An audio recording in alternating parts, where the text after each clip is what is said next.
जय हिंद दोस्तों। आज पुलिस एक्ट एंड रेगुलेशन की चौथी क्लास में आपका स्वागत है। देखिए, हम अभी तक सेक्शन 25 तक हम डिस्कस कर चुके हैं।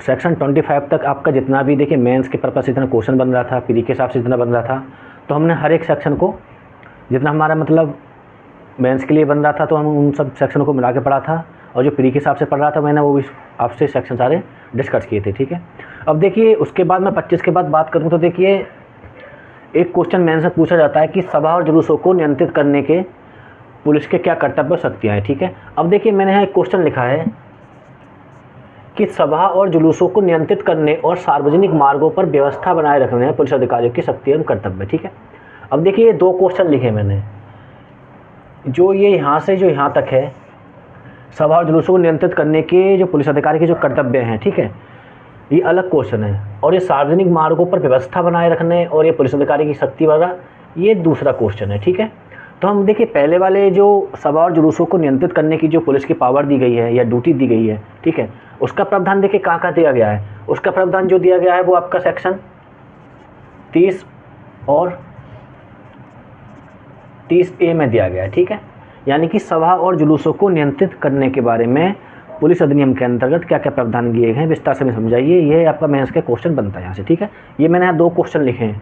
ठीक है, तो फिर हम पहले क्वेश्चन की तरफ चलते हैं। सभा और जुलूसों को नियंत्रित करने के संबंध में पुलिस अधिकारी के क्या क्या कर्तव्य होते हैं। ठीक है, अब देखिए 25 और 30 के बीच में आपके 26, 27, 28 सेक्शन बच जाते हैं। ठीक है, 29 को हमने 7 के साथ मिलाकर पढ़ा था, जो सेक्शन 7 था, जिसमें बताया गया था कि पुलिस अधिकारी के दंड क्या हो सकते हैं। ठीक है, उसको क्या क्या दंड मतलब दिया जा सकते हैं, तो हमने सेक्शन 7 के साथ 29 मिला के पढ़ा था। ठीक है, अब बात करें तो देखिए अब आपका बच जाता है 26, 27, 28। ठीक है, उसको हम इसके बाद अलग से डिस्कस करेंगे क्योंकि प्री के पर्पस से, क्योंकि वहाँ से मेन से बनने की कोई संभावना नहीं है। ठीक है, तो पहले देखिए इसको देखते हैं, सभा और जुलूसों को नियंत्रित करने के बारे में पुलिस अधिकारी के क्या क्या कर्तव्य बताए गए हैं। ठीक है, तो देखिए सेक्शन 30 इस बारे में प्रावधान करता है।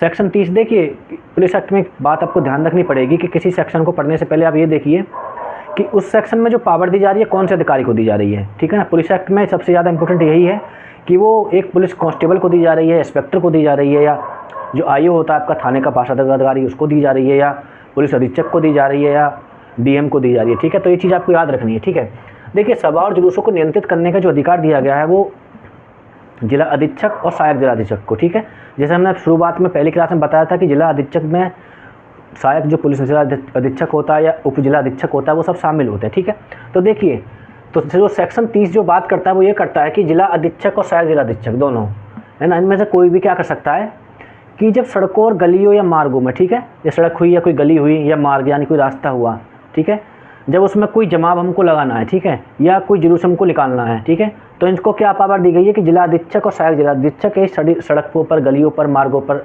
किसी जमाव को एकत्र करने के लिए, ठीक है ना, जैसे कि हमें कोई सभा करनी है या किसी जुलूस को मतलब जुलूस को निकालने के लिए या उसका संचालन करने के लिए हमको निर्देश दे सकता है। ठीक है, क्योंकि देखिए हम कोई जुलूस निकालेंगे तो हमको पहले इनसे परमिशन लेनी पड़ेगी, और ये परमिशन कौन देगा, अधीक्षक देगा या सहायक अधीक्षक देगा। ठीक है, तो ये दोनों हमको क्या करेंगे, सड़कों और गलियों और मार्गों में जब भी हमें कोई मतलब कोई जमाव या सभा करनी है या कोई जुलूस निकालना है तो इनके संचालन का निर्देश हमको जिला अधीक्षक या सहायक जिला अधीक्षक देगा। ठीक है, और इसके साथ साथ क्या करेगा, वह मार्ग, कौन सा मार्ग जहाँ से यह ऐसा जुलूस निकलेगा, ठीक है, या वह स्थान जहाँ पे ऐसा जमाव एकत्र किया जाएगा, ठीक है, और वह समय, कौन सा समय, जिस समय वो जुलूस निकलेगा, तो वह मार्ग और समय दोनों को क्या कर सकता है, निश्चित कर सकता है कि इस समय तक इतना जुलूस निकल जाना चाहिए। जैसे आपको एक बतौर एग्जाम्पल बताता हूँ, देखिए जैसे आपने गाँव या शहर कहीं भी आप रहते हैं आपने देखा होगा मुहर्रम का जुलूस निकलता है, या नवरात्रों में देखिए जैसे एक जुलूस निकलता है, जैसे दुर्गा जुलूस निकलता है, या गणेश उत्सव में गणेश जुलूस निकलता है। ठीक है, तो उसमें देखिए क्या होता है कि जो एक पारंपरिक तौर पर जो रूढ़ी प्रथा के अनुसार बड़े बड़े शहरों में निकलता है, तो उसमें क्या होता है कि देखिए उसका परमिशन एक बड़े स्तर पर ली जाती है। ठीक है, तो उसमें एक बहुत बड़ा एक वो रूढ़ी प्रथा के अनुसार वो बहुत समय से चला आता है। ठीक है, लेकिन ये छोटे छोटे जुलूस जो होते हैं गाँव में हुआ या किसी गली में निकालना हो हमको, तो उसके लिए परमिशन लेनी पड़ती है। ठीक है, तो उसमें क्या होता है, समय निश्चित कर दिया जाता है और एक मार्ग निश्चित कर दिया जाता है कि ये आपका जुलूस इस मार्ग से ऐसे ऐसे निकलेगा। ठीक है, और ये आपको इतने समय के अंतर्गत इसको निकालना पड़ेगा, इससे ऊपर समय जाता है तो आपको जुलूस वहाँ रोक देना पड़ेगा। ठीक है, तो सेक्शन 30 का जो सब क्लॉज 1 जो बात करता है वो यही बात करता है कि सड़कों, गलियों और मार्गों में किसी जुलूस के संचालन के लिए या किसी जमात को एकत्र करने के लिए पुलिस अधीक्षक या सहायक पुलिस अधीक्षक निर्देश दे सकते हैं। ठीक है, और उसके साथ साथ जुलूस जिस मार्ग से निकलेगा और जिस समय वह निकलेगा उसको भी वह सुनिश्चित यानी विहित कर सकते हैं, ठीक है। तो इसे किसी बारे में बात करता है, ठीक है ना।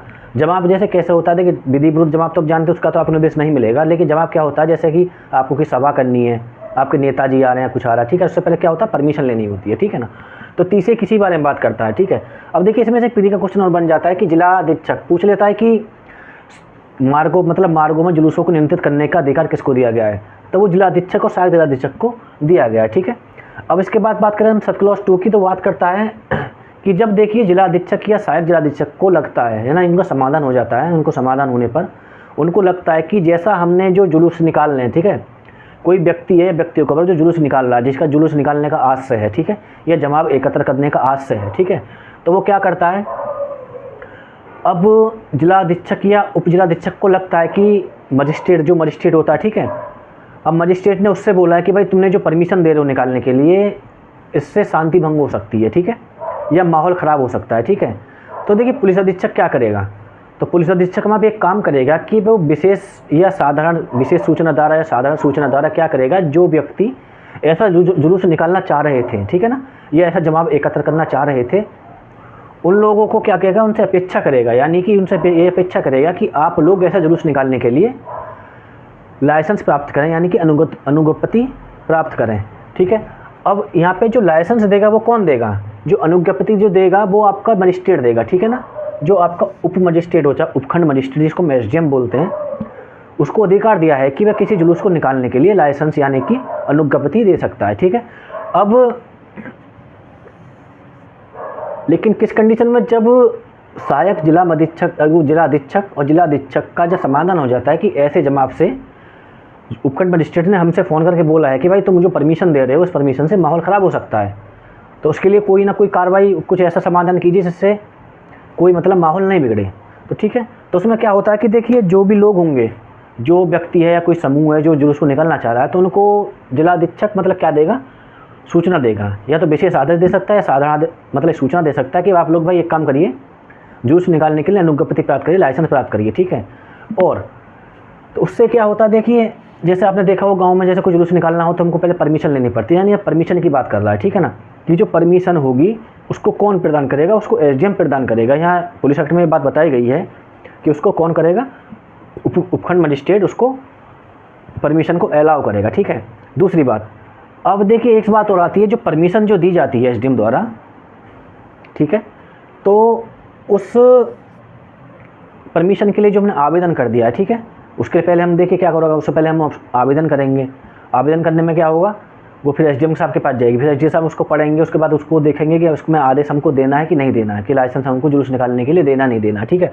तो इसी बारे में सेक्शन 30 का जो सब क्लॉज 3 ये बात करता है कि सभी शर्तों को एसडीएम जो होता है जब उस आवेदन को पढ़ लेगा तो उसमें क्या करेगा, जिस व्यक्ति के द्वारा वो आवेदन दिया गया, ठीक है, लाइसेंस को उसी व्यक्ति के नाम से जारी करेगा, या कोई वर्ग समूह है व्यक्तियों का, ठीक है ना, जैसे ग्रुप बन जाता है, या उस ग्रुप के नाम से जारी करेगा, ठीक है।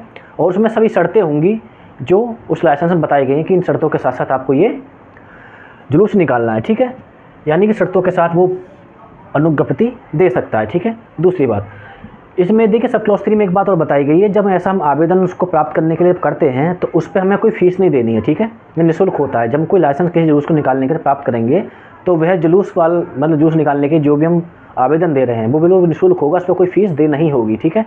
तो देखिए सब क्लॉज 3 इसी बारे में बात करता है, ठीक है ना, कि अनुज्ञप्तिधारी कौन होता है, जिसके नाम से लाइसेंस जारी किया गया है, ठीक है।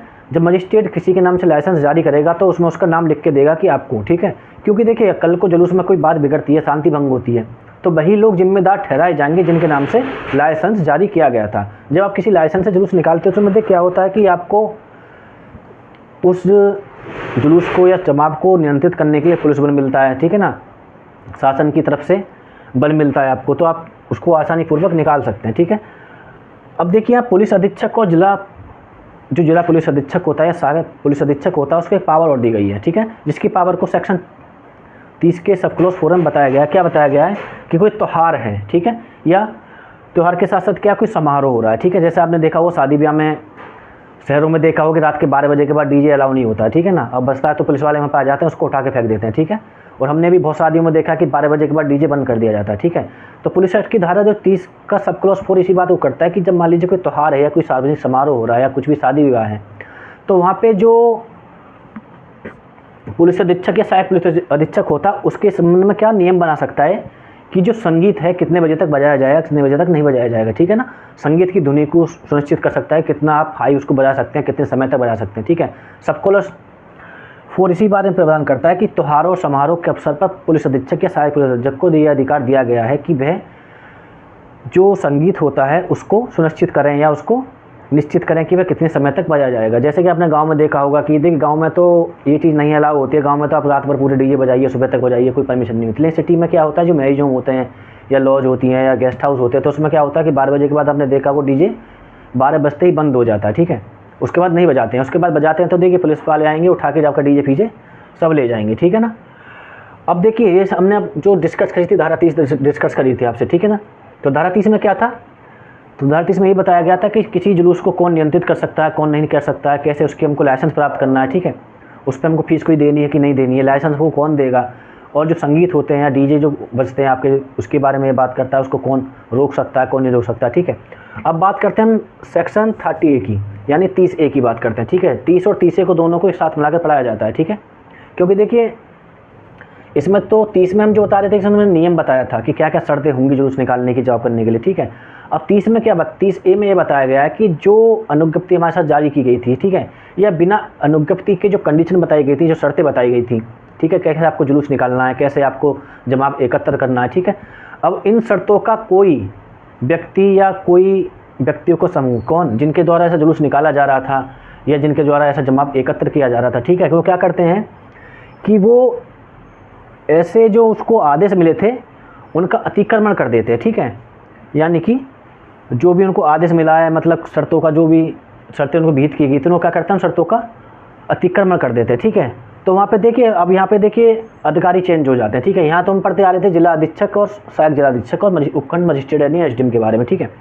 जब शर्तों का उल्लंघन करता है, ठीक है, कौन, जो व्यक्ति जुलूस निकाला जिसको परमिशन दी गई है, ठीक है, चाहे वो अनुज्ञप्ति या लाइसेंस के शर्तों के तहत दिया गया है या बिना अनुज्ञप्ति के शर्त उस पर लगाई गई है कि आपको इस शर्त के संग ऐसे ऐसे निकालना है। यानी कि अब मान लीजिए आपने गांव में क्या हुआ कि आप जुलूस निकल रहा है, ठीक है, अब उसमें लिख दिया गया कि आपको जुलूस जो निकालना है वो शाम के 5 बजे से रात के 8 बजे तक ही निकालना है, ठीक है। दूसरी बात, आपको यह जुलूस इस रास्ते से ले जाना है, ठीक है। आपने क्या किया, जुलूस को 6 बजे स्टार्ट किया और 9 बजे तक आपने जुलूस को चलाया, ठीक है, या आपने उस जुलूस को जिन मार्गों से बताया गया था उन मार्गों से नहीं ले जाया गया, ठीक है। तो ऐसी स्थिति में क्या करेगा, तो ऐसी स्थिति में 30वें प्रावधान ये किया गया है कि जब कोई व्यक्ति या व्यक्तियों का समूह शर्तों का उल्लंघन करता है, ठीक है, तो पुलिस अधिकारी को शक्ति प्रदान की गई है। क्या शक्ति, कि देखिए कोई मजिस्ट्रेट, ठीक है, कौन सा उपखंड मजिस्ट्रेट जिन्हें हमको लाइसेंस दिया था, ठीक है, या जिला अधीक्षक या सहायक जिला अधीक्षक, ठीक है, या पुलिस निरीक्षक यानी जो इंस्पेक्टर होता थाने का, ठीक है,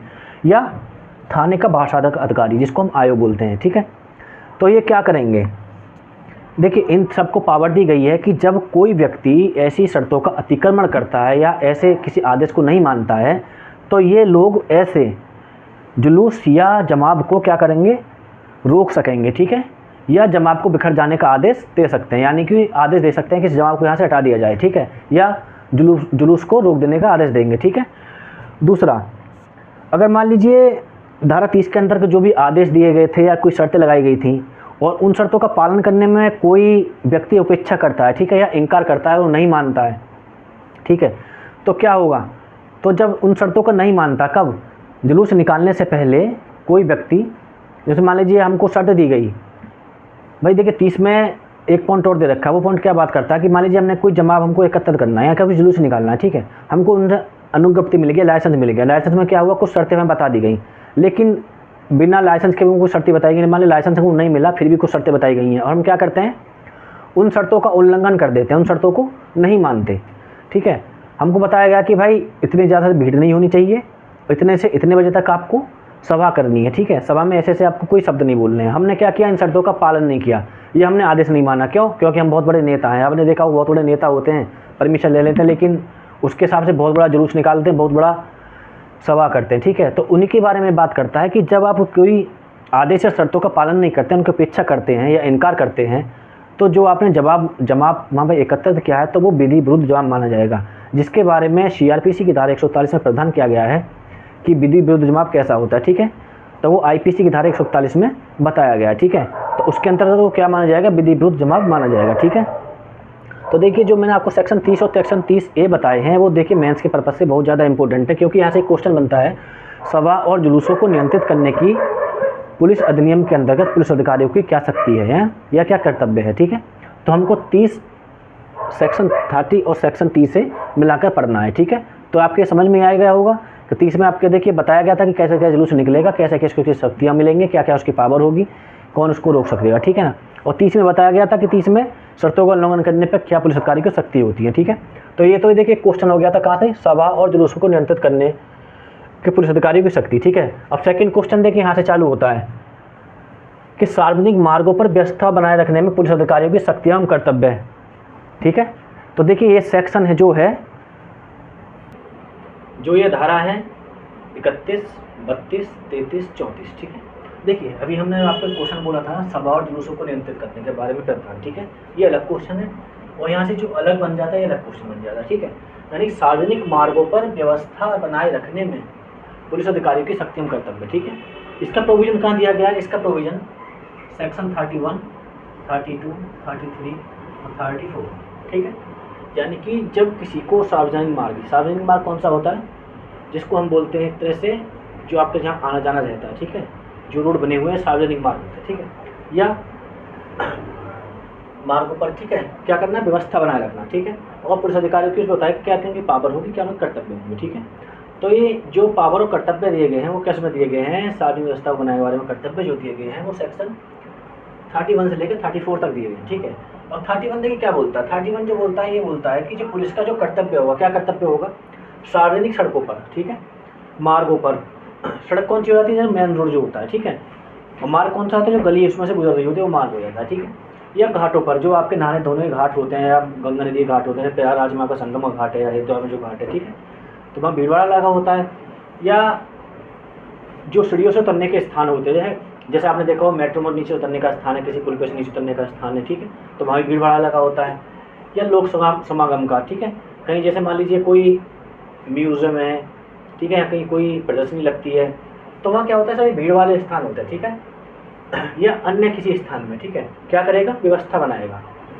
यानी पुलिस वाले का कर्तव्य होगा कि वह ऐसी जगहों पर जो मैंने आपको बताई इन पर क्या करेगा, व्यवस्था बनाएगा, ठीक है।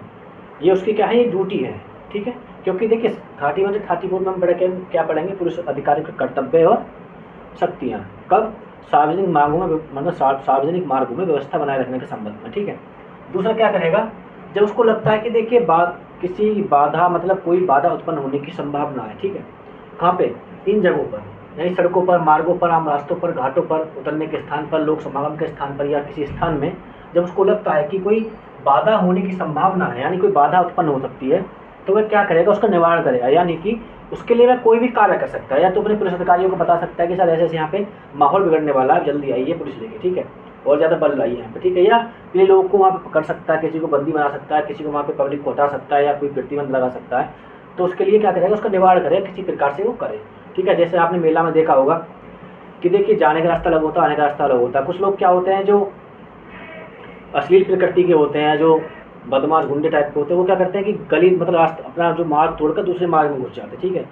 तो ऐसी इन्हीं चीज़ों की बात कर रहा है कि जब ऐसा उसको लगता है तो वो उनको रोक सकेगा, उनको निवारण कर सकेगा, ठीक है। तो 31 में जो बताया गया है, 31 में ये बताया गया है कि पुलिस अधिकारी का जो कर्तव्य होगा वो उसका क्या होगा कि इन सभी स्थानों व्यवस्था को बनाए रखे, उसको लगता है कि व्यवस्था बिगड़ने में बाधा उत्पन्न होने की संभावना है तो उसका निवारण करने का प्रयास करेगा, ठीक है, या उसका करेगा, ठीक है। अब दूसरा सेक्शन 32 क्या बोलता है कि प्रत्येक व्यक्ति या प्रत्येक व्यक्तियों का समूह, कौन, जिसको सेक्शन अभी याद करिए 330 से पढ़ा था, सेक्शन 30 के अंतर्गत या 30A के अंतर्गत, या सेक्शन 31 में क्या था, जो हमने संविधान व्यवस्था बनाने के लिए जो आदेश दिए थे, ठीक है, ऐसे आदेश का विरोध करता है। कौन से आदेशों का, जो सेक्शन 30A 31 के अंदर हमने उसको जो आदेश दिए थे, ठीक है, वो क्या करता है, उनका विरोध करता है कि हम नहीं मानेंगे इन आदेश को, ठीक है। या अवज्ञा करता है, अवज्ञा का मतलब क्या होता है, इनकार करता है कि ऐसा कोई आदेश होगा, हम नहीं मानते इस आदेश को, ठीक है। तो देखिए उसमें क्या होगा, या हमने 30 और 30 से पीछे पढ़ा था, या संगीत के लिए कोई नियम बनाया है पुलिस अधीक्षक ने, या जमावों को नियंत्रित करने के लिए, जुलूसों को नियंत्रित करने के लिए जो शर्तें दी गई थी, ठीक है, तो उनको नहीं मानता है, उनकी अवज्ञा करता है, नहीं मानता है, ठीक है, तो उसमें देख क्या बताया गया 32 में ये बताया गया है कि ऐसे अवज्ञा करने पर या उन आदेशों को नहीं मानने पर या उनको शर्तों का उल्लंघन करने पर, ठीक है, तो क्या होगा, मजिस्ट्रेट के समक्ष दोष सिद्ध पाए जाने पर, ठीक है, तो उसको क्या करेगा, पकड़ के मजिस्ट्रेट के पास ले जाएगा, ठीक है, कि आपको जो शर्तें बताएगी उन्होंने आपने उसका उल्लंघन नहीं कराया है, ठीक है, तो मजिस्ट्रेट क्या दोष सिद्धि पाए जाने पर मजिस्ट्रेट क्या करेगा, उसको 200 रुपये तक का जुर्माना लगा सकता है, ठीक है, यानी कि 200 रुपये तक का जुर्माना लगा सकता है। इतने याद रखिए। देखिए यहाँ से प्री में क्वेश्चन पूछ लेता है कि धारा 32 के अंदर मजिस्ट्रेट को द्वारा लगाए वाला जुर्माना की अधिकतम सीमा कितनी है, ठीक है, तो वो 200 रुपये है, ठीक है, तो आपको पता होगा कि पुलिस में पुलिस के कर्तव्य बता दिए गए थे, ठीक है, ये आपको ये पता ही होगा।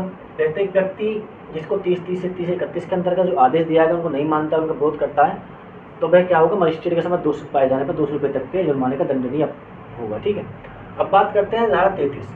धारा 33 बात करती है कि मान लीजिए जो कोई आदेश दिए गए हैं, ठीक है, या इनका उल्लंघन होता है, कुछ भी होता है, ठीक है, धारा 30 में बताया गया है कि इसके संबंध में जो भी हम मतलब बाधा उत्पन्न हो रही है या नियंत्रण किया जा रहा है, जुर्माना लगाया जा रहा है, जो जिले का मजिस्ट्रेट होता है, ठीक है, जिले के मजिस्ट्रेट का क्या होता है कि देखिए पूरे जिले के अंदर उसका हर जगह पर नियंत्रण होता है, ठीक है, तो उसको बोलते हैं साधारण नियंत्रण। मान लीजिए कोई थाना है, थाने में जो नियंत्रण रहेगा किसका रहेगा, वो एक तरह से किसका रहेगा, वो रहेगा पुलिस थाने के प्रशासनिक अधिकारी का, ठीक है। साधारण नियंत्रण किसका होगा, पुलिस अधीक्षक का। उसके बाद किसका होगा, जिले के मजिस्ट्रेट का, ठीक है। तो इसी साधारण नियंत्रण की बात करता है कि साधारण नियंत्रण में जो जिला मजिस्ट्रेट का होता है उसमें कोई हस्तक्षेप नहीं होगा, कोई हस्तक्षेप उसमें नहीं माना जाएगा, ठीक है। यानी कि जिला मजिस्ट्रेट के साधारण नियंत्रण में ये जो हम जो कार्य जो कर रहे हैं ऊपर जो भी पुलिस अधिकारियों ने मजिस्ट्रेट ने जो कार्य किया उसके साधारण नियंत्रण में कोई हस्तक्षेप नहीं होगा, यानी कि इन कार्यों को ये लोग कर सकते हैं, ठीक है। अब बात करते हैं देखिए 34 की, जो बहुत ज़्यादा इंपॉर्टेंट है, जिसको हम बोलते हैं वेरी इंपॉर्टेंट, ठीक है। यानी सार्वजनिक मार्गों व्यवस्थाओं को बनाए रखने में संबंध पुलिस अधिकारी सत्य और कर्तव्य के बारे में जो असली प्रावधान किया गया है वो धारा 34 में किया गया है, ठीक है। धारा 34 क्या पढ़ती है, देखिए धारा 34 को पढ़ने से पहले मैं आपको एक सेक्शन बताता हूँ CRPC का 41, जिसमें बताया गया है कि पुलिस अधिकारी किस व्यक्ति को बिना वारंट के कब्जे गिरफ्तार कर सकता है, ठीक है। तो 41 में A से I तक में आपके देखिए प्रोविजन दिए गए हैं, ठीक है। उसके तहत उसके अलग जैसे आपका 123(6) हो गया, ठीक है, 152 हो गया और आपका 142 हो गया, ठीक है, और उसमें पुलिस एक्ट की धारा 34 भी बताई गई है। पुलिस 34 के अंतर्गत पुलिस अधिकारी बिना वारंट के व्यक्ति को गिरफ्तार कर सकता है, ठीक है। तो देखिए 34 क्या कहती है, धारा 34 बात करती है जब कोई व्यक्ति, ठीक है, किसी ऐसे स्थान पर जहाँ पर इस धारा का विस्तार है, कौन सी धारा का विस्तार है, धारा 34 का विस्तार है, ठीक है, क्या करता है, देखिए वहाँ पर क्या करता है कि किसी सड़क, खुले स्थान, मार्ग, आम रास्ते में, ठीक है, कोई अपराध करता है, ठीक है। यानी जब कोई व्यक्ति किसी स्थान पर, किसी मार्ग पर, किसी रास्ते पर, किसी बिल्डिंग पर, कुछ पे भी कोई अपराध करता है, कहाँ पे, जहाँ पे इस धारा का विस्तार है, ठीक है, उससे क्या होता है कि वहाँ पे जो आने वाले यात्री होते हैं उनको असुविधा होती है, उनको जोखिम उत्पन्न होता है, ठीक है, उनको डर लगता है, ठीक है, या आने जाने वाले जो आगंतुक होते हैं, यात्री होते हैं, उनको क्या लगता है, उनको लगता है कि हम उसको स्थिति कि जोखिम हो सकता है, नुकसान पहुँच सकता है, ठीक है। तो उस स्थिति में क्या होगा कि जो पुलिस अधिकारी होता है जो वहाँ ड्यूटी पर है, तो उस पर को ये अधिकार मिला हुआ है कि वह ऐसे अधिकारी मतलब ऐसे जो उत्पात करता है, जो भी मतलब लोग न्यूसेंस फैला रहा है, तो ऐसे व्यक्ति को बिना वारंट के वो गिरफ्तार कर सकता है, ठीक है। और गिरफ्तार करके क्या करेगा, गिरफ्तार करके मजिस्ट्रेट के समक्ष उपस्थित करेगा, ठीक है। भाई पुलिस वाला अधिकारी है, ठीक है, ये क्या करेगा, इसको गिरफ्तार करेगा, गिरफ्तार करके उसको मजिस्ट्रेट के समक्ष पेश करेगा, ठीक है। अब जो मजिस्ट्रेट है, मजिस्ट्रेट ऐसे व्यक्ति को दोषित पाए जाने पर क्या करेगा, तो देखिए याद रखिएगा यहाँ पे 50 रुपये तक का तो जुर्माना लगा सकता है, ठीक है, या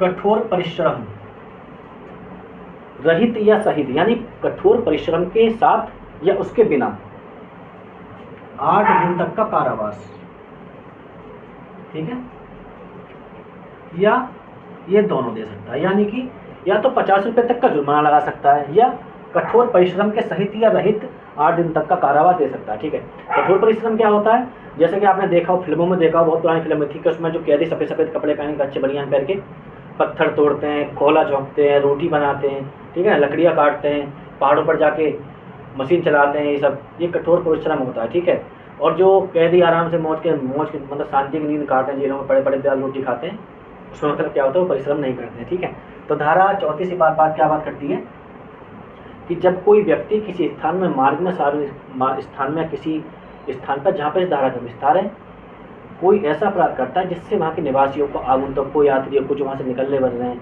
या जा पी रहे हैं, ठीक है, तो क्या करते हैं, वहाँ के जोखिम उत्पन्न करता है या कोई परेशानी उत्पन्न करता है, कोई भय उत्पन्न करता है, तो पुलिस अधिकारी को अधिकार होगा कि वह ऐसे अधिकारी मतलब ऐसे अपराधी को बिना वारंट के गिरफ्तार कर सकता होगा। गिरफ्तार करके क्या करेगा, मजिस्ट्रेट के समक्ष उपस्थित उसको करेगा और वह मजिस्ट्रेट उसको उसके ऊपर 50 रुपये तक का जुर्माना या 8 दिन तक कारावास दे सकता है। वो कारावास कठोर या सादा मतलब कठोर कारावास परिश्रम के सहित या बिना परिश्रम के हो सकता है। ठीक है, अब अपराध कौन कौन से करेगा, देखिए धारा 34 में अपराधों की श्रेणी बताई गई है तो कौन कौन से अपराध किए जाने पर उसको गिरफ्तार किया जाएगा। ठीक है, पहला ढोर बद या बेहता से सवारी, यदि कोई व्यक्ति किसी जानवर यानी किसी एनिमल्स को मारता है या किसी मतलब इसको ढोर बोलते हैं हम गांव भाषा, हमारे गांव में भी उसको ढोर बोलते हैं, बहुत जगह ढोर बोला जाता है कि ढोरों का दूध निकाल लो, जैसे बोलते हैं ना भैंस का दूध निकाल लो, तो हमारे गाँव बोलते हैं ढोर का दूध निकाल ले, कि भाई ढोर का दूध निकाल लियो ना निकाल लियो, हमारे गाँव में यही भाषा बोली जाती है। ठीक है, तो देखिए ढोर बद यानी कि किसी जानवर को मारता है, ठीक है, या बेहताशा सवारी करता है। बेहता सवारी क्या होता है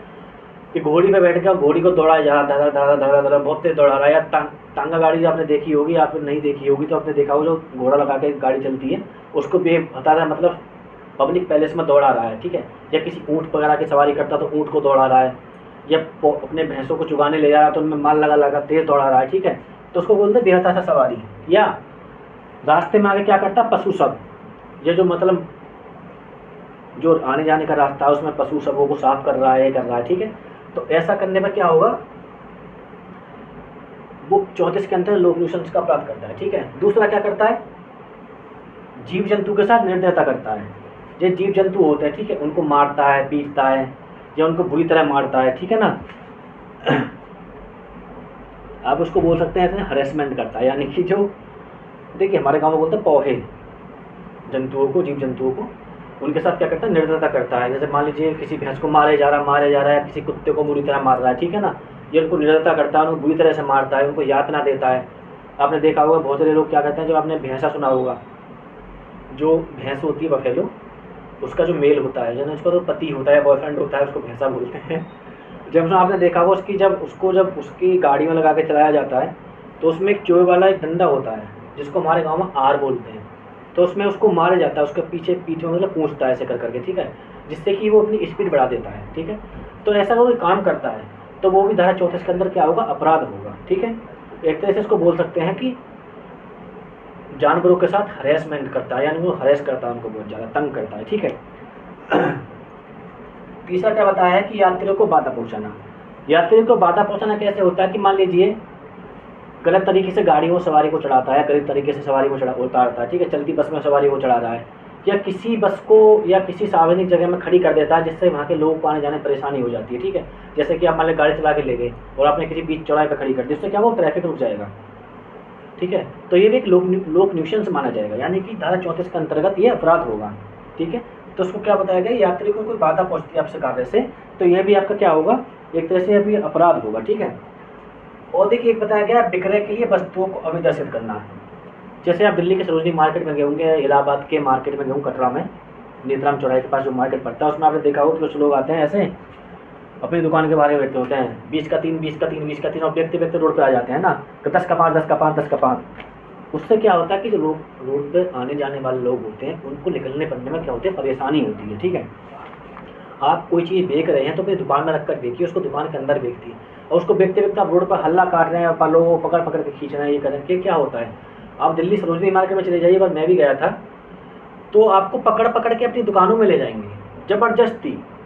आप ये मतलब बिना पूछे आपको बहुत चीज़ दिखा देंगे। ठीक है, पकड़ पकड़ के ये लीजिए, 50 का 100, 20 का 20, 30 का 40, मतलब हद्दी कर देते हैं। ठीक है ना, तो देखिए ये जो है विक्रय के लिए वस्तुओं को अभिदर्शित करेगा, तो वह भी धारा 34 के अंतर्गत दंडनीय होगा। ठीक है। मार्गों पर कूड़ा फेंकना, जैसे कोई लाला जी होते हैं, अपनी दुकान साफ करी, कूड़ा रोड पर फेंक दिया, आपने घर में झाड़ू लगाई, कूड़ा रोड पर फेंक दिया, आपके मकान में टूट हुई, उसका सामान इकट्ठा किया, रोड पर फेंक दिया। ठीक है। तो देखिए ये सबसे क्या हो, अपराध होता है। या भैंसे पाल रहे हैं, घर में पोहे पाल रहे हैं, दूर जानवर जो भी पाल रहे हैं, उनका गोबर इकट्ठा हुआ, नाली में लगाया समर और बहा दिया पानी। ठीक है। तो ये देखिए गोबर बहाना भी, मार्ग पर कूड़ा फेंकना इसके अंतर्गत आता है, यानी कि लोक नुकसान माना जाएगा। इसके धारा 34 के अंतर्गत आपको पुलिस वाला इसके लिए गिरफ्तार कर सकता है। ठीक है। तो कूड़े को कूड़े की जगह फेंकें जहाँ पे उसके डस्टबिन लगे होते हैं। ठीक है। ये नहीं है कहीं भी आप कूड़ा फेंक देंगे या गोबर नाली में बहा दिया, कुछ भी कर रहे हैं। ठीक है। अब देखिए छठा से बताया गया है, मत या बलवाद में पाया जाता है, यानी कि सड़क पर दारू पी कर रात में पड़े बेसुध, कोई टेंशन नहीं है, कौन आ रहा कौन जा रहा, मोबाइल छीन के ले गया, पर्स भी ले गया, कुछ भी XYZ हो गया। ठीक है। यह बलवाद में पाया जाता है। या बिना बात के तुम वहाँ पे ऐसा हल्ला गुल्ला कर रहे हो कि वहाँ पे मतलब भीड़ इकट्ठा कर दिया, फालतू का कुछ भी नहीं है, अपना फालतू का रौब झाड़े जा रहे हैं। ठीक है। यह मत होता है, मत का होता है कि मतलब नशे में है। ठीक है। तो ये भी 424 के अंदर एक अपराध है। ठीक है। अब बात करते हैं शरीर का अतिष्ट प्रदर्शन। देखिए इससे पहले मैं आपको बताऊं IPC की धारा 294 जिसमें बताया कि कोई व्यक्ति सार्वजनिक स्थान में कोई अश्लील कार्य करता है। अश्लील कार्य कब करता है? कोई अश्लील गाने गाता है, अश्लील साहित्य को दिखाता है। ठीक है। अपना अंग प्रदर्शन करता है। ठीक है। इसी बात को कह रहा है कि शरीर का अतिष्ट प्रदर्शन। जैसे आजकल दुनिया आपने देखा होगा, लोग पढ़ते बहुत ऐसे लोग हैं जो यहाँ तक के बाल बनाएंगे, तेरे नाम की मांग निकालेंगे और टी-शर्ट में अपना थोड़ी बॉडी बनाएंगे, टी-शर्ट को डालेंगे कंधे पर, रोड पर नंगा चलते हैं ना। तो उसी बात को बताया गया है कि शरीर का अशिष्ट प्रदर्शन भी धारा 34 के अंदर दंडनीय होगा। आप नंगा पुंगा नहीं चल सकते रोड पे। ठीक है। क्या? हाँ, उर्फी जावेद चल सकती है तो कपड़े तो पहनती है ना वो, उर्फी जावेद कपड़े पहनती है भाई, नंगी नहीं चलती है। ठीक है। हम यहाँ अशिष्ट प्रदर्शन की बात कर रहे हैं। ठीक है ना। अब बात है संकटपूर्ण स्थानों में संरक्षण में उपेक्षा। जैसे मान लीजिए कोई तालाब है, कोई कुआं है, या कोई ऐसा स्थान है जहाँ पे किसी व्यक्ति को जाने पर जोखिम हो सकता है। ठीक है।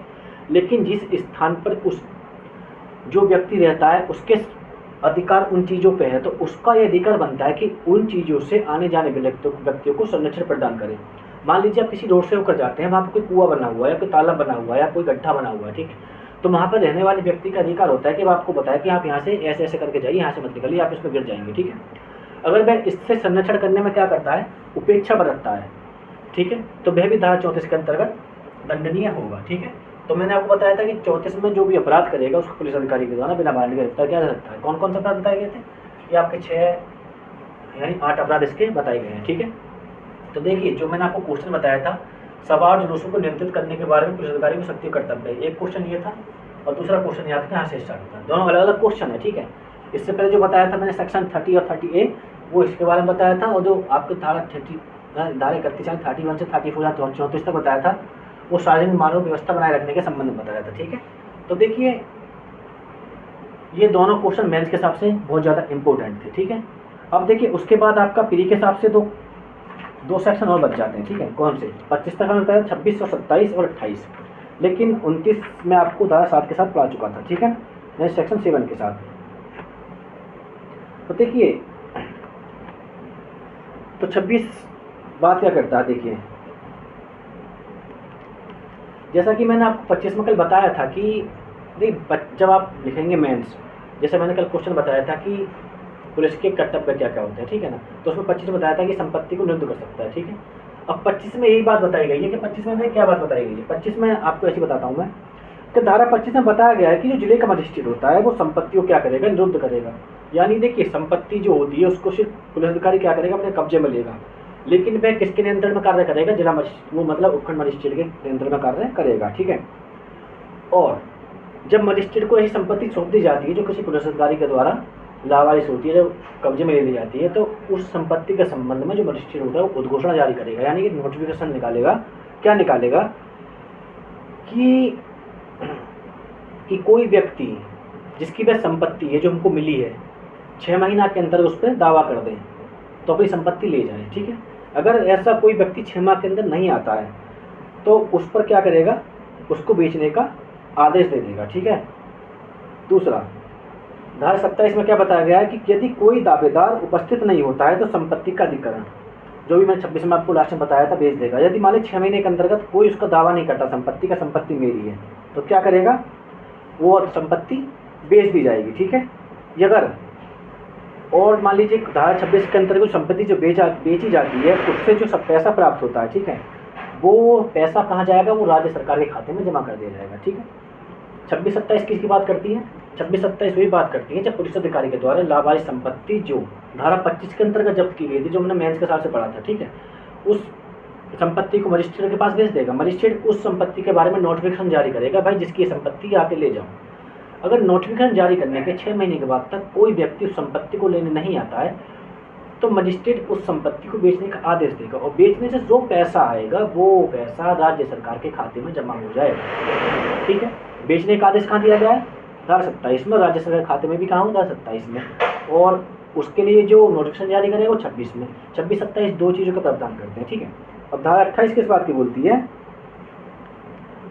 धारा 28 देखिए, धारा 28 क्या बोलती है कि कोई व्यक्ति जिसको हमने पीछे आपको बताया था कि पुलिस अधिकारी बनने के बाद प्रमाण पत्र दिया गया है, ठीक है, तो ये धारा बताती है कि इस अधिनियम के अधीन भर्ती गया पुलिस अधिकारी, अब जो पुलिस अधिकारी नहीं रह गया है, किसी कारणवश या तो ड्यूटी छोड़ गया, निकाल दिया, ठीक है, तो उसको जो भी वस्त्र, साज सज्जा, बंदूकधारी, वर्दी, जो जूता जो भी मिला था, तो उसको सब क्या करना पड़ेगा, उसको सब वो वापस करना पड़ेगा, ठीक है।